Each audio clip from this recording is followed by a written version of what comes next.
Hello, I don't even know what camera I'm looking at.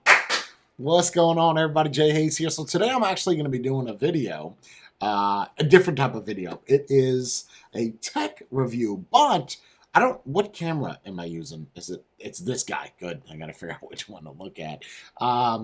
So I did a review on the Insta360 Jam, and I loved it. I know what you're going to say is, Jay, why are you doing tech reviews on this channel? Where the fuck else do you want me to put them? Like, where you want me to create a different channel just because you don't like it here? Nope, that's not going to be it. Try that again. I can't do this because I'm going to smack the camera. What's up, everybody? Jay Hayes here. So today I'm going to be doing a tech review just because, you know, I've been doing them on this channel. And I originally did a review on the Insta360 because of the DSLRs, right? Like I have a DSLR here, multiple over there. And it's nice where you don't have to spend $800, $900 on a camera when you could just buy like a webcam. And webcams nowadays have gone ridiculous. Like their sensors are not that large, but they output really, really good volume as far as, you know, the saturation, the gamma, the blur, the white balance, the ISOs, you get it. I'm a little pumped up for this. True story. I legitimately went to go buy this on their Instagram ad, and then I contacted them. I said, hey, reviewer shit, you guys got a discount. And they were like, don't worry about it. We got you. And it's been sitting on my desk for about a month. Fucked up. Should have done this shit months ago. Anyway, let me bring it down, show everything inside of the box. I actually have to open this up. Yeah, okay, we'll do it like this. So let's flip it. Boop. As always, out of the box. You know, I could do a polish review where I've used this for about 3 months and then tell you my final thoughts on it, but everybody knows that first impressions are everything, and so is strength. And clearly I have none of it because I can't open the box. All right. You got a little, what is that, a remote? Okay, that's pretty cool. On the front of the box, you kind of gauge how this is. It's got a little base, and this is controllable, I believe, with their app. It's kind of, I hate to compare it to another camera, but I'm going to show you a side-by-side between this and the Insta360. And I usually do not factor in prices in my other types of reviews. So as much as I don't want to do it here, I'm probably going to have to, because you're wondering what's worth to buy, this or the Insta360. Now keep in mind that this was sent to me for the purpose of the review. The Insta360, on the other hand, I had to buy. So on the back of the box, you have OBSBOT Tiny V2 4K webcam. Look, people are going to say do 4K. I don't give a shit about 4K. You know what I care about? 1080p, 60 frames per second. Hopefully it does that. OBSBOT, everything else that's included. Adjustable mount, very similar to that of the Insta360. I would honestly swap out a DSLR for a webcam. This is the remote, by the way. I don't know if you have to buy this or if it comes with it. Okay, take a look at those buttons. This isn't no mess around. That's that rubber shit.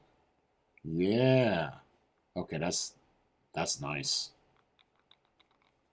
Oh, you hear that? Oh my, that is a beautiful, as beautiful as a remote as it could be. Hopefully there's batteries in it. Great. While my lady friend here was getting the batteries, Amazon Basics, there's a plug down below. Buy some batteries, yo. There's this. I didn't even notice that. I said that's some nice electronics and shit. But that's an actual USB. Why? I know why. Because this is not going to communicate with this. It's going to communicate with this. I just got done talking negatively about USB-C or USB-A. You're going to need that. Because this is your receiver for your remote. It's not, I thought this was wireless. I am interested as to how the remote works. I don't know if there's an app. I'll let you know once we're done looking at this. That is sexy. Pretty cool USB here. A very long cable. USB-C to USB-C. Absolutely love that. I hate when companies give you USB-A to USB-C. I get what you're going to say is, Jack, I got an old-ass computer. It's time to upgrade because USB-A is so last year. So Tumblr. And then your little mount here opens up. So right now, what you're looking at is the Tiny V2, this camera right here.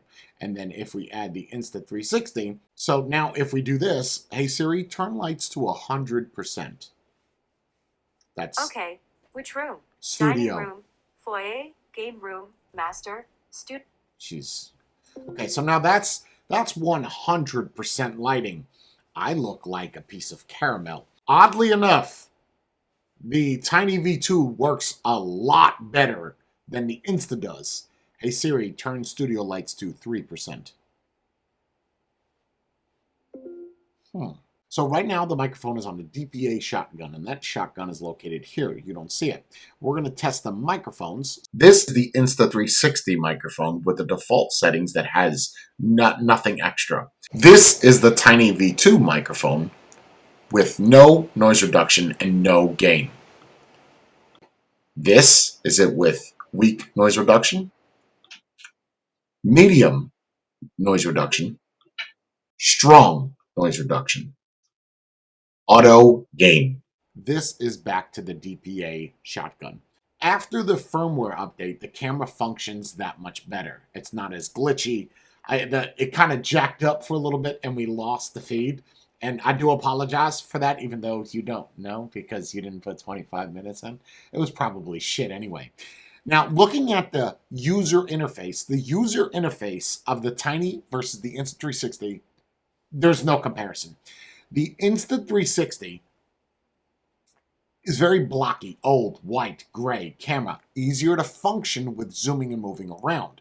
On the Tiny, you have this little gimbal that you have to kind of adjust and play with. I cannot get this to work because every time I plug that USB in, it tells me that it's a keyboard assistant.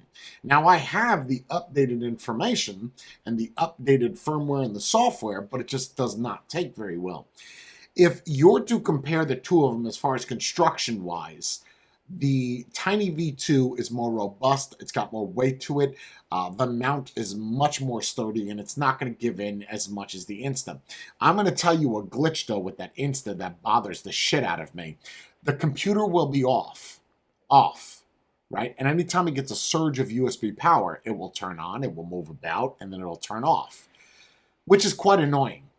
I don't experience that with this guy. Now, there's voice commands and hand gestures that you could use with the Tiny versus on the Insta, you can only use hand gestures. I don't know what was picked up by the camera before it stopped recording, but I had shown the settings as to all the different options you have to turn off or on in the back end of the Tiny. If you're going to base not even the camera quality of the user interface, then the Tiny wins.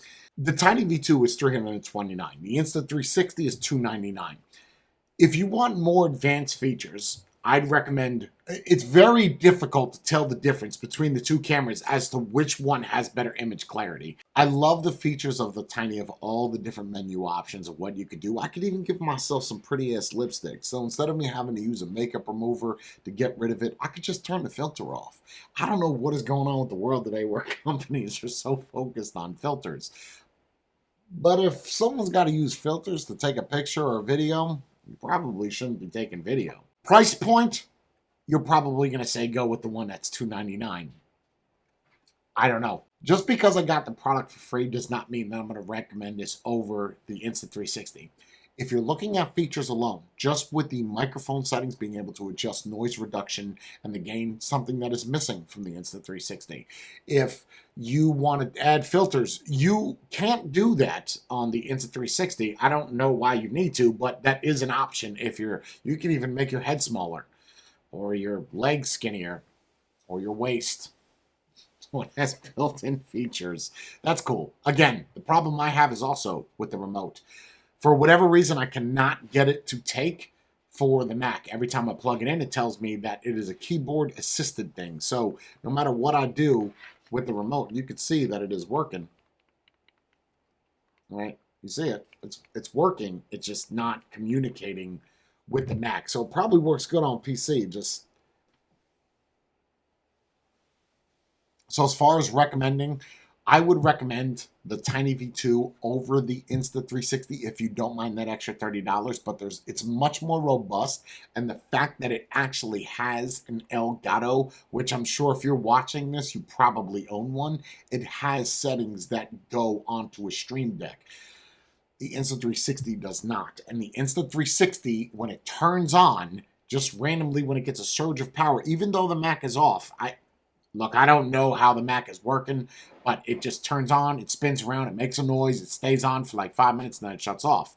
The Tiny V2 does not do that. And I'm pretty sure the microphone is probably that much better on the Tiny V2 versus it is on the Insta360. If you have to get the Insta360, you get it, but I would recommend the Tiny V2 over it. I will put a link in the description down below on where to get it. Again, just because they sent it to me, that has shit to do with my opinion.